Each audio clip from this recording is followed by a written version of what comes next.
warahmatullahi wabarakatuh. Izin memperkenalkan diri, nama Rika Amalia dari kelas F akan menjelaskan hubungan Islam dan negara.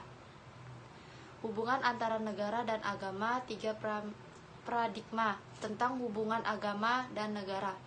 Pertama, berpandangan antara agama Islam dengan negara adalah satu integrated dan tidak dapat dipisahkan. Negara merupakan lembaga politik dan keagamaan, sekaligus pemerintah negara diselenggarakan atas dasar-dasar kedaulatan ilahi, karena memang kedaulatan itu berasal dan berada di tangan Tuhan. Kedua, memandang agama dan negara berhubungan secara simbiotik, interdependence, yaitu berhubungan timbal balik dan saling mempengaruhi. Dalam hal ini, agama memerlukan negara karena melalui negara, agama dapat berkembang. Sebaliknya, negara memerlukan agama karena dengan agama, negara dapat berkembang dalam bingkai etika dan moral. Ketiga, bersifat sekularistik. Paradigma ini menolak hubungan integralistik dan simbiotik, interdependen, dengan kata lain antara agama dengan negara terpisah. Hubungan sama sekali tidak ada determinasi agama Islam ke dalam bentuk tertentu suatu negara. Pandangan para ulama mengenai hubungan agama dan negara. Terdapat 3 pandangan mengenai hubungan agama dan negara. Yang pertama, mereka berpendirian bahwa Islam bukanlah semata-mata agama dalam pengertian barat, yakni hanya menyangkut hubungan antara manusia dan Tuhan. Sebaliknya, Islam adalah satu. Kedua, mengemukakan bahwa Islam adalah agama dalam pengertian barat yang tidak ada hubungannya dengan urusan.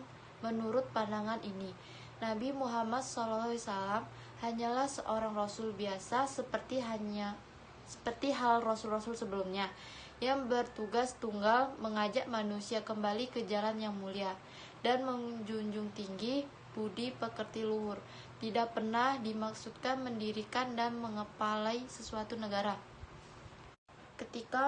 Ketiga, menolak pendapat yang menyatakan bahwa Islam adalah agama, yang serba lengkap menolak pula bahwa Islam terdapat sistem kenegaraan. Tetapi pandangan ini juga menolak anggapan bahwa Islam adalah agama dalam pengertian barat yang hanya mengatur hubungan antara manusia dan Maha Penciptanya. Pandangan ini berpendirian bahwa dalam Islam tidak terdapat sistem ketaatan negaraan, tetapi terdapat seperangkat tata nilai etika bagi kehidupan bernegara. Mengenai hubungan Islam dan demokrasi, terdapat 2 problem. Pertama, problem psikologis, yakni jika klaim agama terhadap pemeluknya sedemikian total, maka akan menggeser otonomi dan kemerdekaan manusia, yang berarti juga menggeser prinsip-prinsip demokrasi. Kedua, problem historis sosiologis, yakni ketika kenyataan peran agama tidak jarang digunakan oleh penguasa untuk mendukung kepentingan politiknya. Hubungan agama di negara Indonesia. Seperti pembahasan terdahulu, negara Indonesia yang luas dihuni oleh rakyat yang majemuk, terdiri atas berbagai suku bangsa, adat istiadat, bahasa daerah, dan lain-lainnya.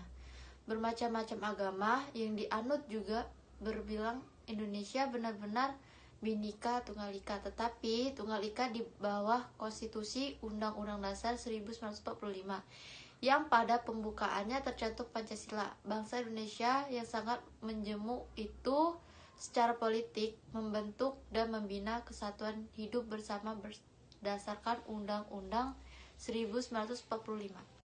Islam dan negara. Islam adalah agama untuk kepentingan dunia dan akhirat. Ia bukan hanya berisi tuntunan tentang akidah dan ibadah, tetapi juga memberikan prinsip hukum dan politik. Al-Quran menuntut manusia untuk mewujudkan kemaslahan bagi kaum muslimin pada khususnya dan manusia pada umumnya. Ayat-ayat hukum yang berkaitan dengan hidup, kemasyarakatan, dan kenegaraan atau pemerintah jumlahnya sedikit. Ayat-ayat dimaksud hanya bersekitaran 3,5% dari seluruh ayat Al-Quran yang dipahami ada kaitannya dengan pemerintahan. hanya sekitar 25 ayat. Jumlah ayat hukum yang sedikit tersebut tentu tidak mencukup seluruh kegiatan manusia secara terinci. Sementara itu, kegiatan manusia selalu berkembang karena kehidupan manusia dinamis. Oleh karena itu, diperlukan adanya kebijakan-kebijakan para pemimpin untuk mengatur kehidupan bersama manusia yang bervariasi dan berkembang. Bahwasannya, meskipun para Rasulullah SAW sangat menghendaki seluruh umatnya beriman, namun sebagian besar manusia tetap tidak beriman, sebagaimana dalam Quran Surat Yusuf ayat 103. Yang artinya, dan sebagian besar manusia tidak akan beriman walaupun kamu sangat menginginkannya. Hubungan antara agama dan negara senantiasa menghadirkan sebuah konsekuensi hukum di Indonesia yang berlandaskan ketuhanan Yang Maha Esa, menegaskan bahwa negara atas nama konstitusi menguasai urusan agama dan kepercayaan sehingga munculnya pluralisme hukum di dalam menjalani politik hukum yang harmonis. Secara aktif dan dinamis harus menyokong setiap individu sehingga terciptanya kerukunan umat beragam dan tercapailah hubungan ideal yang diharapkan oleh pendiri negara ini dan pejuang-pejuang yang telah susah payah mempertahankan kemerdekaan, karena jika rasa aman, tentram, dan damai dan jiwa Bhinneka Tunggal Ika melekat dan jiwa masyarakat Indonesia dewasa ini mendefinisikan bukan negara sekuler dan agama, maka dengan tegas Indonesia adalah negara bertuhanan.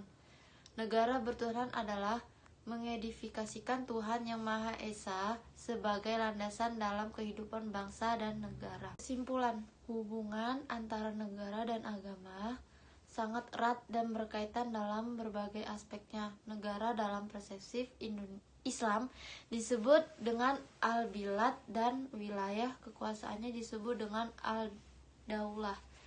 Dengan merujuk pada kedua termen ini yang bersumber dari Al-Quran, maka unsur terpenting adalah suatu negara agama itu sendiri, yang dalam persepsi Islam disebut dengan al-din atau al-milah, yakni syariah yang bersumber dari Tuhan dan berfungsi sebagai pembimbing dan pemberi tunjuk. Dengan fungsi seperti ini, maka tujuan pokok agama adalah keselamatan kepada masing-masing penganutnya, termasuk di dalamnya untuk kesejahteraan dan kedamaian masyarakat dalam sebuah negara.